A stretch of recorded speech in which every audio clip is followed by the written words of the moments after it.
శ్రీ మహాగణాధిపతి నమః. ఈరోజు మనం 2024 సంవత్సర ఫలాల్లో భాగంగా ద్వాదశ రాశుల వాళ్ళకి ఎలా ఉంటుంది అనేటువంటి అంశం గురించి తెలుసుకుందాం. దాంట్లో భాగంగా మేషరాశి వారికి ఈ సంవత్సరం ఎలా ఉంటుంది అంటే 2024 ఎలా ఉంటుంది అనేటువంటి అంశం గురించి తెలుసుకుందాం. దీనికంటే ముందుగా అసలు మేషరాశి అంటే ఏంటో ఒకసారి చూద్దాం. అయితే ఇక్కడ మేషరాశి అంటే అశ్విని నక్షత్రం 1, 2, 3, 4 పాదాలు, భరణి నక్షత్రం 1, 2, 3, 4 పాదాలు, కృతికా నక్షత్రం ప్రథమ పాదం వరకు ఉన్నటువంటి నక్షత్ర పాదాలన్నింటిలో జన్మించిన వాళ్ళందరినీ కలిపి మనం మేషరాశి జాతకుల కింద పరిగణిస్తాం. అయితే ఇక్కడ ఈ మేషరాశి వారికి ప్రధానమైనటువంటి గ్రహగత రీత్యా ఏ రంగాల్లో వాళ్ళకి బాగుంటుంది, ఏ రంగాల్లో వాళ్ళకి అద్భుతమైనటువంటి శుభ ఫలితాలు రాబోతున్నాయి, ఏం చేస్తే మరిన్ని శుభ ఫలితాలని సొంతం చేసుకోగలుగుతారు, ఇటువంటి అనేక అంశాల గురించి తెలుసుకోవడానికి ప్రయత్నం చేద్దాం. దీంట్లో మొట్టమొదటగా ఈ గ్రహ గతుల్ని గనక కాస్త పరిశీలించినట్లయితే మేషరాశిలో జన్మరాశిలో గురుడు మే 1వ తారీఖు వరకు మేషరాశిలో గురుడు సంచరిస్తున్నాడు. తదుపరి వృషభ రాశిలో ప్రవేశించి సంవత్సరం అంతా సంచరించడం అనేటువంటిది జరుగుతుంది. లాభస్థానంలో శని చాలా అద్భుతమైనటువంటి ఫలితాలు కుంభరాశిలో ఉండి ఇవ్వడం అనేటువంటిది జరుగుతుంది. వ్యయ స్థానంలో రాహువు అప్పుడప్పుడు ఆరోగ్యపరంగా కానీ కుటుంబ పరంగా కానీ కొన్ని ఖర్చులు, అనవసరమైనటువంటి ఖర్చులు, దుర్వ్యయాలు ఇవ్వడం అనేటువంటిది జరుగుతుంది. అయితే ఏ రంగాల్లో ఎక్కడ ఈ మేషరాశి వాళ్ళని దెబ్బకొట్టి ఖర్చు పెట్టిస్తాడు అనేటువంటి అంశం గురించి డీటెయిల్డ్గా ఈ వీడియోలో మీకు నేను తెలియజేస్తాను. ఆ విషయాల్లో కాస్త జాగ్రత్తగా ఉంటే ఖర్చులన్నీ కూడా మీకు పూర్తిగా అదుపులో వచ్చేటువంటి పరిస్థితి కూడా ఉంటుంది. అలాగే షష్ఠ స్థానంలో కేతు వచ్చేటప్పటికి అత్యంత శుభ ఫలితాలను ఇవ్వడం అనేటువంటిది జరుగుతుంది. ఇవన్నీ కూడా ప్రధానమైనటువంటి ఫలితాలని మేషరాశి వారికి నిర్దేశిస్తున్నాయి. వీటితో పాటుగా ఈ సంవత్సరం ఏర్పడుతున్నటువంటి గురు శుక్ర మౌఢ్యాలు కూడా బలమైనటువంటి ప్రభావాన్ని మేషరాశి జాతకుల మీద చూపించబోతున్నాయి. వీటన్నిటిని క్రోడీకరించుకున్న తర్వాత ఈ మేషరాశి వాళ్ళకి మొట్టమొదటగా ఈ ఆరోగ్యపరమైనటువంటి అంశాలు, ఆర్థికపరమైన అంశాలు, విద్యా ఉద్యోగపరమైన అంశాలు, వీటన్నింటినీ కాస్త జాగ్రత్తగా గమనించినట్లయితే మేషరాశి విద్యార్థులకి విద్యాయోగం చాలా అద్భుతంగా ఉంది. మంచి ర్యాంక్స్ వస్తాయి. 70% వస్తుంది అనుకుంటే వాళ్ళకి 75% వస్తుంది. అటువంటి మంచి శుభ ఫలితాలు అనేటువంటివి వస్తాయి. కోరుకున్న యూనివర్సిటీస్లో సీట్లు కూడా వస్తాయి. ఇటువంటి శుభ ఫలితాలు ఉన్నాయి. ఇక ఈ మేషరాశి వారికి ముఖ్యంగా చెప్పదగినటువంటి సూచన ఏంటంటే లాభస్థానంలో ఉన్నటువంటి శనిగ్రహ సంచార రీత్యా సోదర వర్గం నుంచి, అలాగే బంధుమిత్రుల నుంచి, స్నేహితుల నుంచి, అందరి నుంచి, సమాజంలో ఉన్నటువంటి ప్రముఖమైన వ్యక్తుల నుంచి మీరు ఎక్స్పెక్ట్ చేయకుండానే, అంటే మీరు ఆశించకుండానే తగినంత సహాయ సహకారాలు లభించడం, తద్వారా మీ యొక్క పేరు ప్రతిష్టలు, మీ యొక్క ఇమేజ్ని సమాజంలో పెంచుకోవటం, అలాగే మీరు చేసేటువంటి ఉద్యోగం కావచ్చు, వ్యాపారం కావచ్చు, స్వతంత్ర వృత్తులు కావచ్చు, ఏదైనా సరే వాటిల్లో మీరు అద్భుతమైనటువంటి విజయాలని పోగు చేసుకోవడం అనేటువంటిది జరుగుతుంది. ఈ 12 రాశుల్లోకెల్లా ధనురాశి తర్వాత అత్యంత శుభ ఫలితాలు ఇస్తున్నటువంటి గ్రహ గతులు 2024లో ఎవరికేనంటే అది మేషరాశి వాళ్ళకనే చెప్పొచ్చు.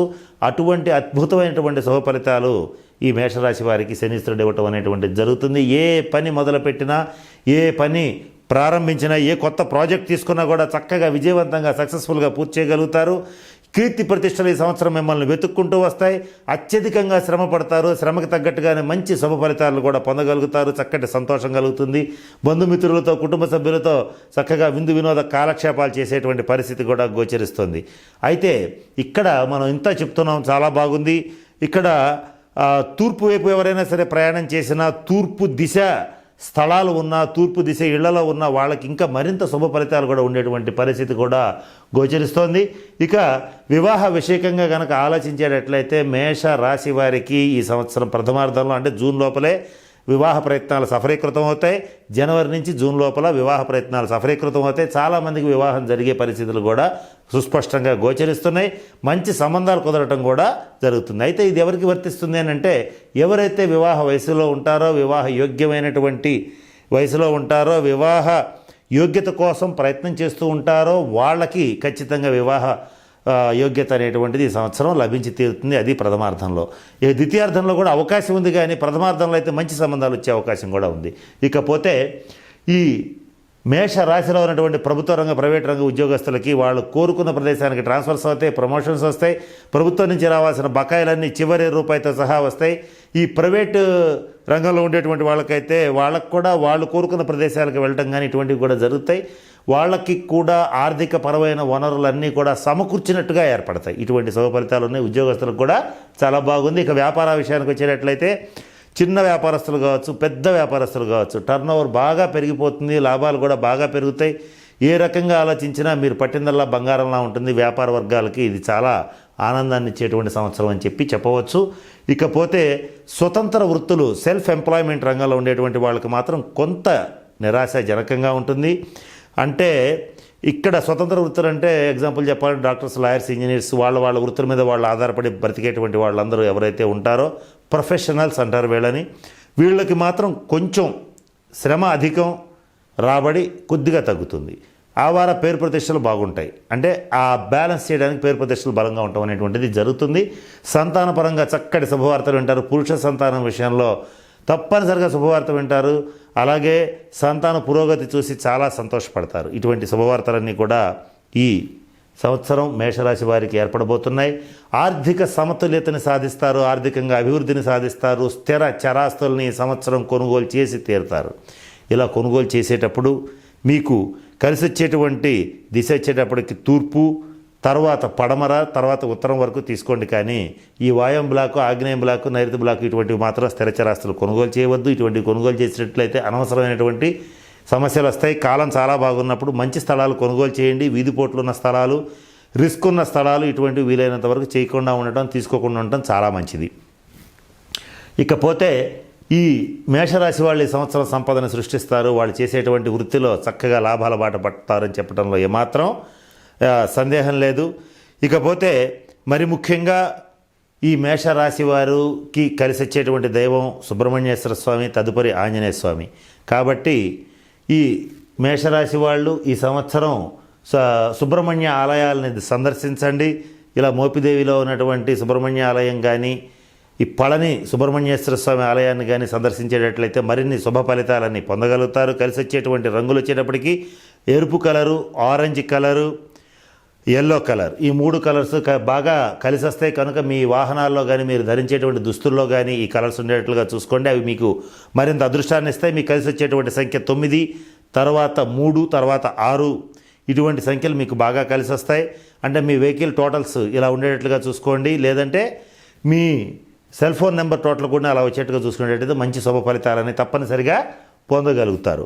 ఇక మీకు కలిసి వచ్చేటువంటి వారం మంగళవారం బాగా కలిసి వస్తుంది. అలాగే శుక్రవారం కూడా కలిసి వస్తుంది, ఆదివారం కూడా కలిసి వస్తుంది. ఈ 3 వారాలు మీకు అదృష్టాన్ని ఇస్తాయి.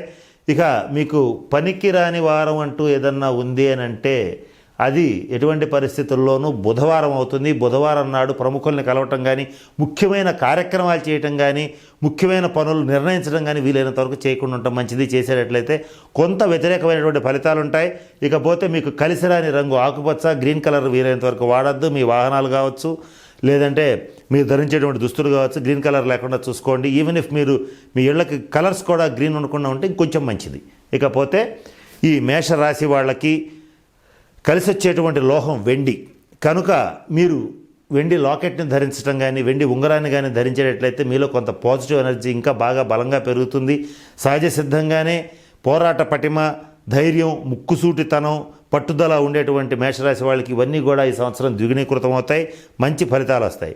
అయితే ఇదంతా బాగుంది. కానీ వ్యయ స్థానంలో ఉన్నటువంటి రాహుగ్రహ సంచార రీత్యా కుటుంబంలో కానీ, తెలిసిన వాళ్ళ వల్ల కానీ అనవసరమైనటువంటి దుర్వ్యయం అంటే చెడ్డ ఖర్చులు ఏర్పడతాయి.